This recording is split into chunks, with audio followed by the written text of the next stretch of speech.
महर्षी धोंडो केशव कर्वे यांचा कार्यकाळ होता 1858 ते 1962. महर्षी धोंडो मीन्स अण्णासाहेब केशव कर्वे यांचा जन्म 18 एप्रिल 1858 रोजी झाला आणि रत्नागिरी जिल्ह्यातील मुरुड तालुक्यातील शेरवली या गावी त्यांचा जन्म झाला. रत्नागिरी जिल्ह्यातील मुरुड तालुक्यातील शेरवली या गावी झाला. आता त्यांचं प्राथमिक शिक्षण हे मुरुड येथे झालं. 1873 मध्ये कर्वे यांचा विवाह राधाबाई यांच्याशी झाला. कर्वे यांच्या पत्नी राधाबाई या होत्या.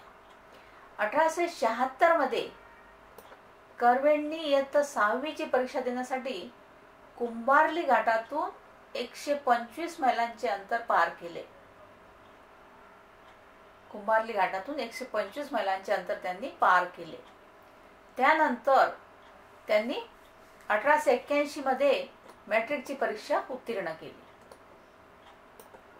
1884 मध्ये मुंबई येथील विल्सन कॉलेजमधून कर्वेंनी गणित विषयात BA चे शिक्षण पूर्ण केले. हा प्रश्न नेहमी विचारण्यात येतो की त्यांनी कोणत्या विषयात BA ची पदवी मिळवली, तर गणित विषयात BA चे शिक्षण पूर्ण केले त्यांनी 1884 मध्ये. तसेच 1886 मध्ये कर्वेंनी मुरुड फंड ची स्थापना केली. 1887 मध्ये कर्वेंनी MA ची पदवी घेतली. त्यानंतर 1891 मध्ये त्यांच्या पत्नी राधाबाई यांचे निधन झाले. त्याच वर्षी फर्ग्युसन कॉलेजमध्ये ते गणिताचे प्राध्यापक म्हणून रुजू झाले. त्यासाठी गोपाळकृष्ण गोखले यांनी त्यांना मोलाची मदत केली. त्यानंतर 1892 मध्ये महर्षी कर्वे हे डेक्कन एज्युकेशन सोसायटीचे आजीवन सदस्य बनले. हा प्रश्न महत्वाचा आहे. डेक्कन एज्युकेशन सोसायटीचे आजीवन सदस्य बनले. त्यानंतर कर्वेंनी डेक्कन एज्युकेशन सोसायटी मार्फत स्टुडंट फंड ची स्थापना केली. त्या स्टुडंट फंड साठी त्यांनी त्यांच्या पगारातील 75 रुपयापैकी 10 रुपये सुद्धा दिले. 10 रुपयाची मदत दिली. त्यानंतर 31 डिसेंबर 1893 रोजी कर्वे यांनी पुणे येथे विधवा उत्तेजक मंडळी या नावाने संस्था स्थापन केली. हा प्रश्न महत्वाचा आहे. इथेही मार्क करून ठेवा, विधवा उत्तेजक मंडळी या नावाने सुद्धा त्यांनी संस्था स्थापन केली. त्यानंतर 1865 साली विधवा विवाह उत्तेजक मंडळी नावाची संस्था ही महादेव गोविंद रानडे यांनी स्थापन केली होती. त्यानंतर 1893 मध्ये महर्षी कर्वे यांनी वयाच्या 42व्या वर्षी पंडिता रमाबाई यांच्या शारदा सदन मधील व कर्वेचे मित्र नरहरपंत जोशी यांची बहीण गोदूबाई यांच्याशी पुनर्विवाह केला. कोणाशी पुनर्विवाह केला? गोदूबाई मीन्स गोदावरी यांच्या लग्नानंतरचे नाव आनंदीबाई असे होते.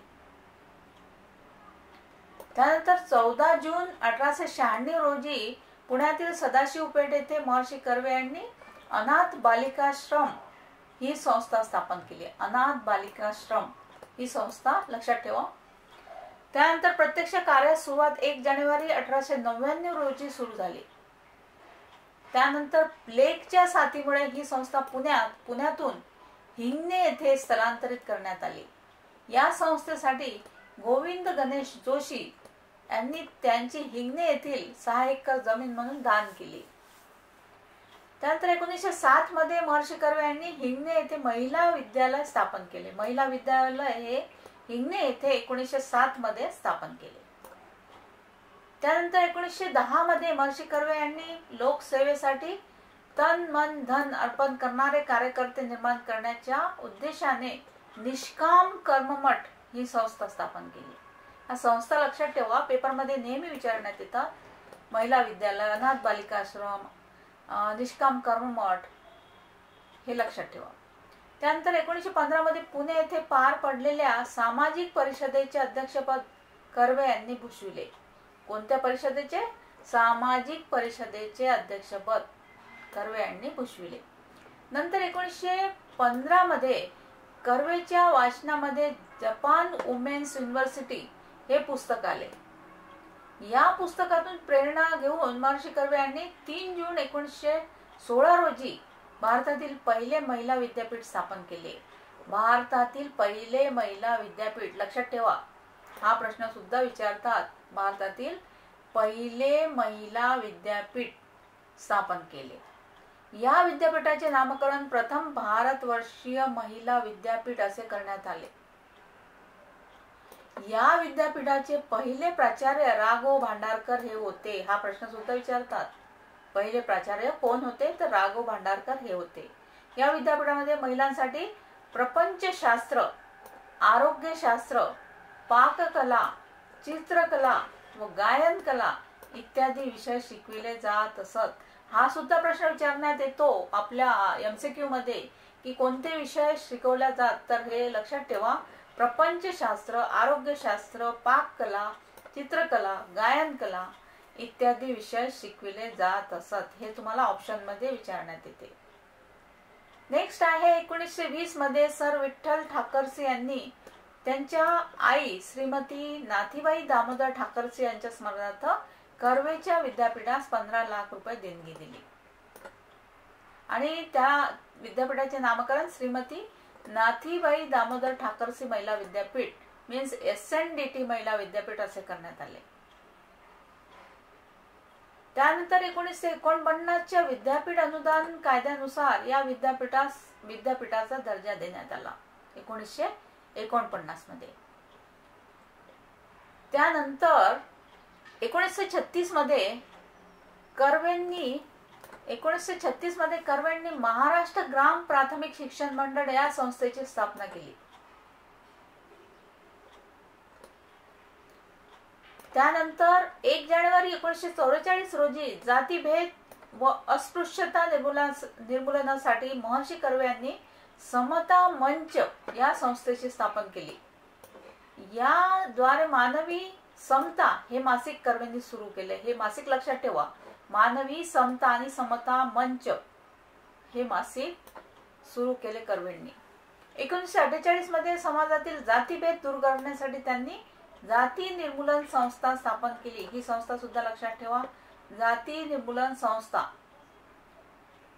त्यानंतर त्यांनी रधो कर्वे हे समाज स्वास्थ्य या मासिकाचे संस्थापक होते. रघुनाथ कर्वे यांच्या पत्नी इरावती कर्वे या ज्येष्ठ समाजसेविका होत्या. त्यानंतर 18 एप्रिल 1928 रोजी च्या गांधीजींच्या यंग इंडिया या वृत्तमानपत्रामध्ये कर्वेंचा गौरव करण्यात आला. यंग इंडिया मध्ये. त्यानंतर आचार्य अत्रे यांनी जनतेचे स्वयंप्रेरणेने कर्वे यांना महर्षी ही पदवी दिली.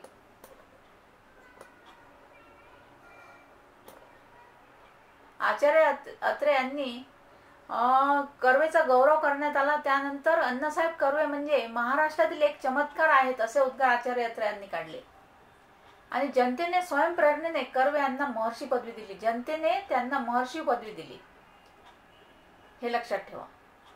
त्यानंतर 1936 मध्ये महर्षी कर्वे यांनी आत्मवृत्त हे आत्मचरित्र लिहिले. हा लक्षात ठेवा, त्यांचं आत्मचरित्र कोणत्या नावाने होतं? आत्मवृत्त. हा प्रश्न महत्वाचा आहे. आत्मवृत्त हे आत्मचरित्र होते. त्यानंतर महर्षी कर्वे यांचा मृत्यू वयाच्या 105व्या वर्षी म्हणजेच 9 नोव्हेंबर 1965 रोजी झाले. त्यांच्या स्मरणार्थ हिंगणे या गावास कर्वे नगर हे नाव देण्यात आले. त्यानंतर महर्षी कर्वे यांनी सातारा येथे बाल मनोहर मंदिर सुरू केले. कर्नाटकातील बाल विधवा श्रीमती सीताबाई अण्णागिरी यांना हिंगणे येथे मॅट्रिक पर्यंतचे शिक्षण दिले. तसेच त्यांचे हे कार्य आहे. 1951 मध्ये पुणे विद्यापीठाने कर्वेंना D.Litt ही पदवी दिली. पदवी लक्षात ठेवा. त्यानंतर 1952 मध्ये बनारस विद्यापीठाने कर्वेंना डीलिट पदवी दिली, पुणे आणि बनारस विद्यापीठाने. त्यानंतर 1954 मध्ये SNDT विद्यापीठाने कर्वेंना डीलिट ही पदवी दिली. त्यानंतर 1955 मध्ये भारत सरकारने कर्वेंना पद्मभूषण हा सन्मान देऊन भूषविले 1955 मध्ये. त्यानंतर 1957 मध्ये मुंबई विद्यापीठाने कर्वेंना LLD ही पदवी दिली. LLD पदवी लक्षात ठेवा, मुंबई विद्यापीठाने दिली. त्यानंतर 1958 मध्ये कर्वेंच्या जन्मशताब्दी निमित्ताने भारत सरकारने कर्वेंना भारत रत्न या देशातील सर्वोच्च सन्मानाने गौरवले. कोणत्या वर्षी? 1958 मध्ये भारत रत्न हा सर्वोच्च मान सन्मान दिला. आणि हे सर्वोच्च सन्मान मिळवणारे पहिले भारतीय व पहिले महाराष्ट्रीयन व्यक्ती म्हणजेच महर्षी कर्वे होय, हे लक्षात ठेवा. आता महर्षी कर्वे यांच्या इतर महत्वाच्या संस्था होत्या, त्या कोणत्या पाहूया आपण. जसे की 1 नंबरवर आहे महिला अध्यापन शाळा 1917, 2 नंबर पुणे कन्या शाळा 1918, 3 नंबर सातारा कन्या शाळा 1935, या संस्था होत्या त्यांच्या. 4 नंबरवर आहे वाई कन्या शाळा 1949 आणि 5 नंबरवर आहे पुणे येथे महिला निवास 1960, या त्यांच्या संस्था होत्या. तर फ्रेंड्स, ही होती अतिशय महत्त्वाची माहिती. थँक्यू.